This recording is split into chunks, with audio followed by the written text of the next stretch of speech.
Hello, and welcome to Stress Relief and Coping Strategies, how to pivot to stay healthy, sane, and moving forward with your host, Leonard. Hey, how you doing? Welcome. I'm glad you're here, and I've got a lot to share with you today.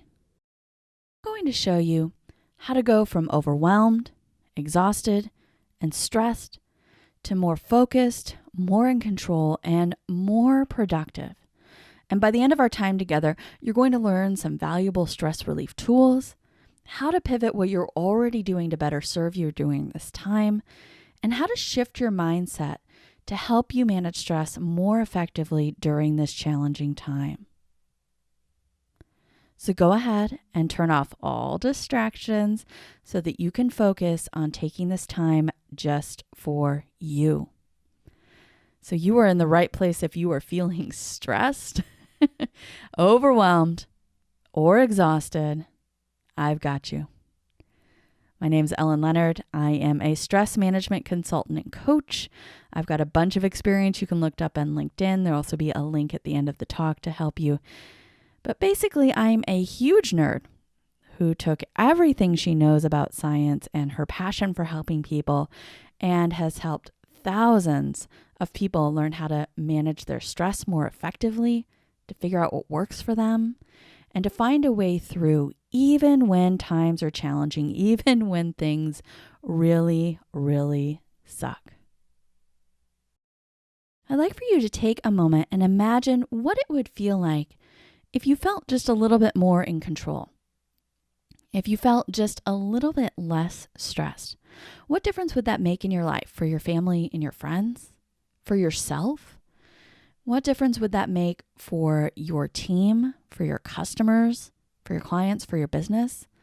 How could you show up even more effectively, help even more people if you felt just a little bit more in control and a little bit less stressed?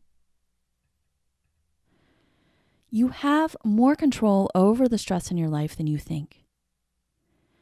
And that's important to recognize, that we have a role to play in the stress that comes into our life. And it's even more important when we feel overwhelmed, when so many things are beyond our control, when things feel uncertain. It can be even more stressful. So I'm going to ask that you try some things, you take what works for you, and you leave the rest. That's a really important part when we're feeling pressure from so many sides to be and do all these different things during this stressful time. How can you focus on what works for you, figure that out, and leave whatever is not working for you behind? Talking about coping strategies. So I'd like for you to take a moment and think about how you currently cope with stress. Now, there is no judgment with regard to your coping strategies, especially right now.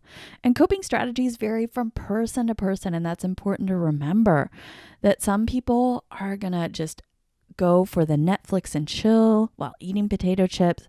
Other people are going hardcore into exercise. Some people are just really reaching out socially. Some people are diving into work. All of these things are fine. And it's important to check in while doing this with what actually works for you. What are the strategies that serve you? So I'd invite you to consider what's actually working for you now and what's no longer working for you. So sometimes a behavior like having a glass of wine at the end of the day and watching an episode of Love is Blind is perfect. And sometimes we keep doing these things even when they don't work the same way that they used to. We no longer find comfort and satisfaction in them. And so it's really important to check in with what is actually working for you. How can you modify that by noticing what's no longer working and finding more of what is working for you and focusing on that? Letting go of that judgment around how you're dealing with this and focusing on finding things that give you comfort, that support you, and then doing more of that. Never forget that you really are your best resource. You know what works for you and what doesn't work for you. You know what's worked for you before, and you can feel it in your body, in your mind, in your emotions, what's working for you now. And so I'll tell you a brief story here. So for me, I used to find that watching Netflix was the answer. It always calmed me down no matter what. It always helped to reset me, and it always worked until it didn't. Until it became a habit that no longer really worked for me. It was just something I was doing. It was just something that was habitual. It was a placeholder, and it wasn't working for me anymore to manage my stress. It wasn't working to help calm me down, to comfort me. It wasn't doing any of the things that I had come to rely on. I wasn't even enjoying it anymore. So why was I still doing it? Why was I still repeating this behavior that was no longer serving me? So I stopped, and I replaced it with coping strategies that did work for me. So I took walks instead, and that worked for me great. Those are now my go-to strategies. And if I'm paying attention to what works for me, if I'm listening to what's going on with me, then I can notice when things are working and when they are no longer working. Now, a word about these extra challenging times and how I've pivoted this. I now do both. I've found that my previous Netflix strategy is now working again, and I'm still doing the walks. I'm doing it all because I get to choose what feels best to me, what works for me, and I can do more of that and do less of the things that aren't working. So it's all about what works for you and not about what works for other people. And as a leader, I would invite you to consider to share with your team, to share with your customers, your friends and family, what works for you, what you're struggling with, and what you're doing about it. But to also remember that everybody is different. You might be thinking, listening to my example of walking a Netflix, that would never work for you. And that's totally fine. We're all different. We all need different things. And as a leader, as an entrepreneur, you can help other people by sharing what works for you. And then when working with your team, working with your customers and clients, recognize that different things are going to work for them and not expecting them to be able to use the same resources, the same tools that you use and get the same results, because we're all different and that's fine. So figuring out what's going to work for you, doing more of that, noticing what's not working and doing less of that. I know it seems so simple, but I think you're really going to notice a difference once you start to do that. Coming back to this idea of continually seeking to find the answers external from yourself and instead turning inward, it's even more important during this time of challenge and struggle to look to yourself, to listen to what you need and what would serve you, and to do it all day long, every day, recognizing that as we go through this challenging time that things are going to change for us. I love this quote from Byron Katie. I stopped waiting for the world to give me what I wanted. I started giving it to myself. And that's what I wish for you, that you look to yourself. What's going to work for you and how can you do more of that? So I promised you more control over what's going on. And so we're going to do one of my favorite exercises where you get to break down a situation and figure out the parts of it that you can control and try to find a way to let go of the things that you can't control.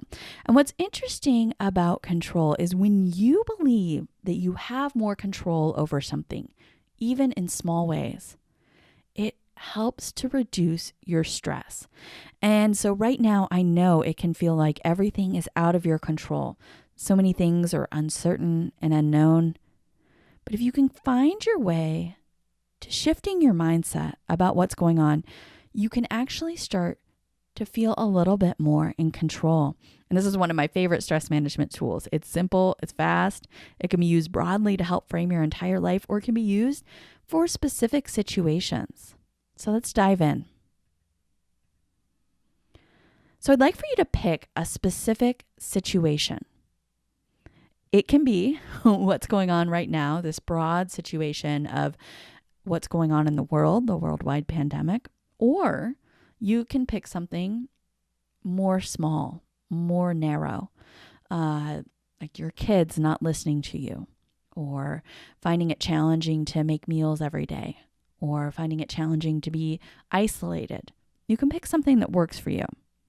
But it's important to be specific about what's going on with you and why. So the situation I'm going to use as an example throughout this is how uncertain, anxious, and afraid I've been feeling almost every day.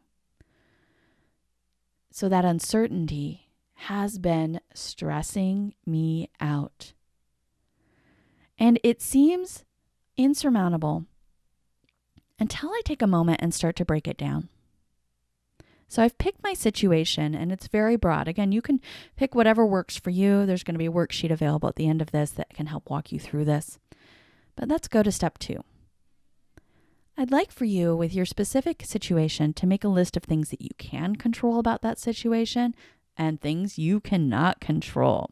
So let's start with the things I cannot control, right?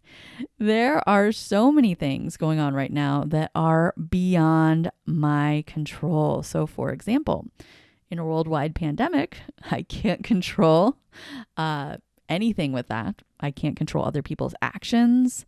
Not only the people around the world, but I can't control the people in my own house and what they're doing and how much they're bothering me or not.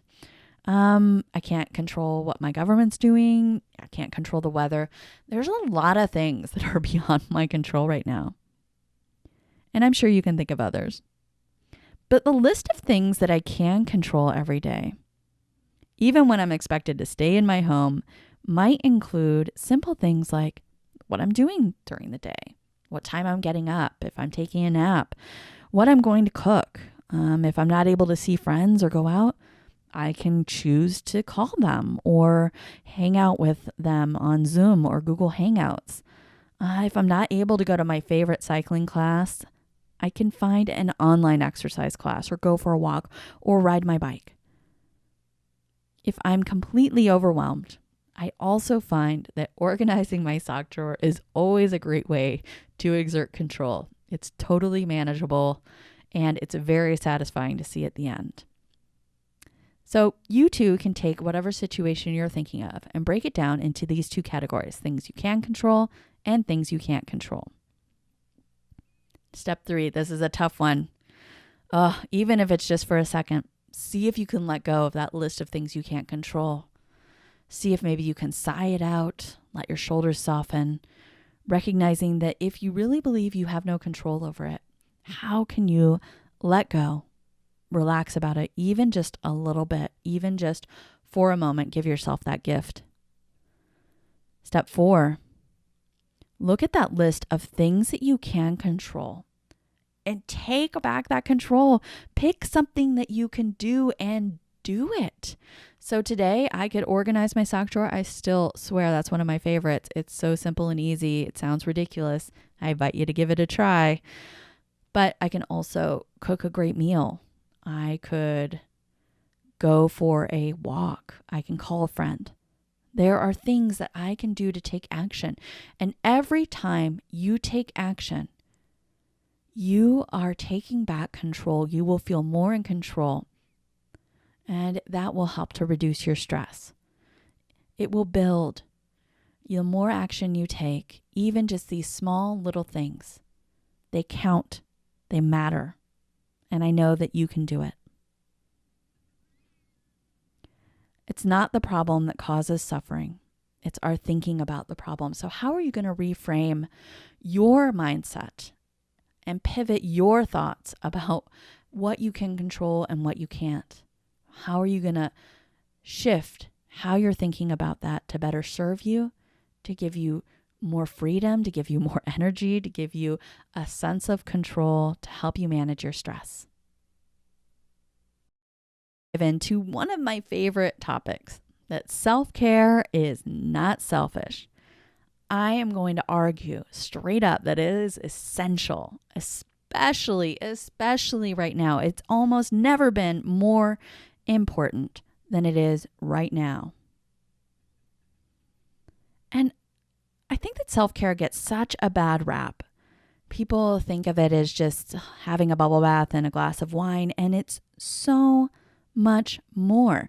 And we are just going to graze over self-care. I would encourage you to listen to some of the other talks in the summit that cover this. I would encourage you to figure out what it means to take care of yourself, what would serve you. But today we are going to dive into this idea that self-care is also, in addition to many other things, making sure that your basic needs are being met, right? In this time of uncertainty where we don't feel safe, when we're worried about so many different things, having our basic needs being met on a day-to-day basis and making sure that that's happening is a form of self-care. This includes things that you might not even think about as taking care of yourself, but they are so important right now. Getting enough sleep will help you manage your stress like nothing else. Oh my gosh, it's so helpful. Exercising, making sure you're eating healthy, satisfying meals, staying hydrated, being social even when you can't be around other people. What else are some of your basic needs? And how could you make sure that they are being met? And then, as a challenge, if you are an entrepreneur or you are in a leadership role, I'd invite you to lead by taking care of yourself, by showing up as an example to everybody else, for your clients, for your customers, for your team, so that you can be there for them, letting them know that part of showing up, part of what you're offering in your business is taking care of yourself. And when you take care of yourself, you enable yourself to take care of others. You enable yourself to help others.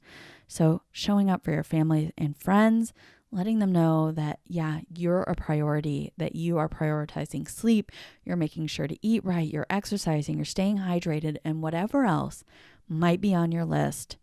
Lead by example. Take care of yourself. And I'd invite you to consider, what would you be able to do if you took better care of yourself right now?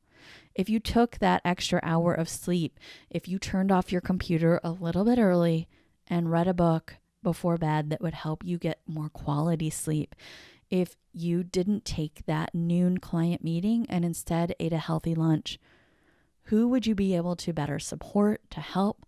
What else might be possible if you are focused on taking care of your basic needs, on taking care of yourself? A word about self-compassion, which is basically just being a little bit nicer to yourself, just being a little more forgiving. Think about what a strength that could be right now during this challenging time when we might be being a little hard on ourselves because we aren't being as productive as we might normally be. We aren't getting things done in the same way we might normally be able to. Maybe we aren't exercising as much. Maybe we aren't showing up in a way that we would really like to be able to show up. Recognizing that self-compassion is not selfish. And there's a lot of science behind how self-compassion is not selfish, but I wanted to share with you one of my favorite quotes from a leader in the field of self-compassion. Yes, it's an actual scientific field, so I invite you to look at some of Kristen's work, Kristen Neff, N-E-F-F. And you can see this quote here. She says, "Think about the times you've been lost in the throes of self-criticism. Are you self-focused or other-focused in that moment? Do you have more or fewer resources to give to others?" I love that quote so much because whenever I'm feeling guilty for being a little bit nice to myself, for being a little bit kind to myself, for not getting lost in that endless cycle inside my head where I'm being mean to myself, I come back to this idea of if I am truly in the service business, I want to be there for my customers, my clients, my students. That's what I want. That's why I became an entrepreneur. And if I'm spending all of my time in my head being mean to myself, then I'm not going to be able to show up for other people. I'm not going to be able to serve them. I am going to have fewer resources to give to them, to share with them, to support them, if that's how I'm spending my time. And this is so important that for my podcast, I have a 6-part series on self-compassion. You can find it on Apple Podcast and Spotify. There'll also be a link available for you at the end of this talk. But it's so important. I made a 6-part series about it. That's how important it is. That's how useful I think it is to entrepreneurs. I think that this is a great tool that will be a strength for you as you build your business and as you lead. And I'd say my favorite tool for self-compassion that you can use right now, today, in this moment, is next time you're being mean to yourself inside your head, next time you're being self-critical, next time you're having that conversation, oh, I should have done this better, I should be doing this, we should be doing this, why aren't I as good as this person? I'd invite you to imagine that a friend has just called you and said those same things. And imagine what you would say back to them. What would you say to them in that moment? How would you support them? If a friend called you and said, oh my gosh, I had the worst day.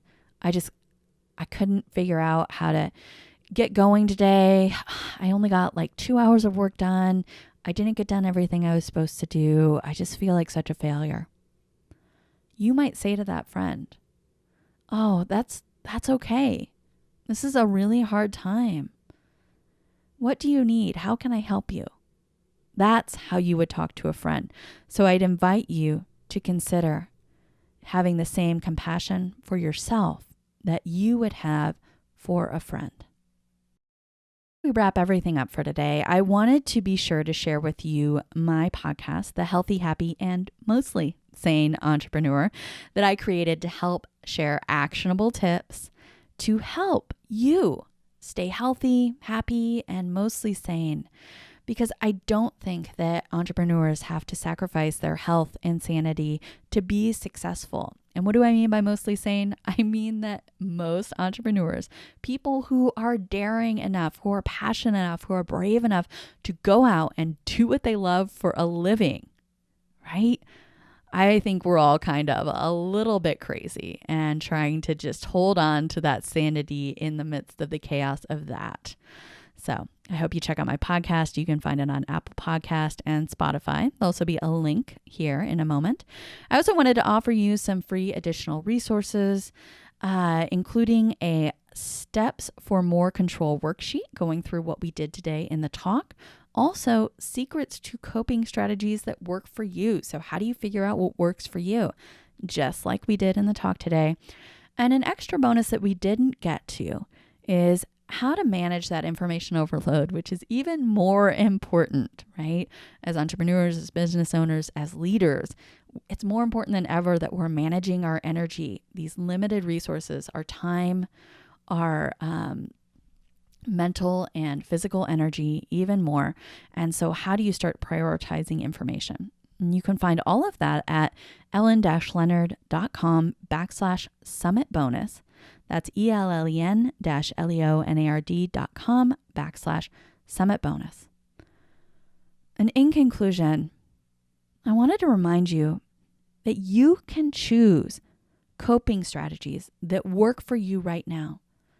You do what works for you. Focus on that. Notice what's working and leave the rest behind. Take time to focus on what you can control and see if even just for a moment you can let go of the rest. Taking time to take care of yourself and make sure that your basic needs are being met.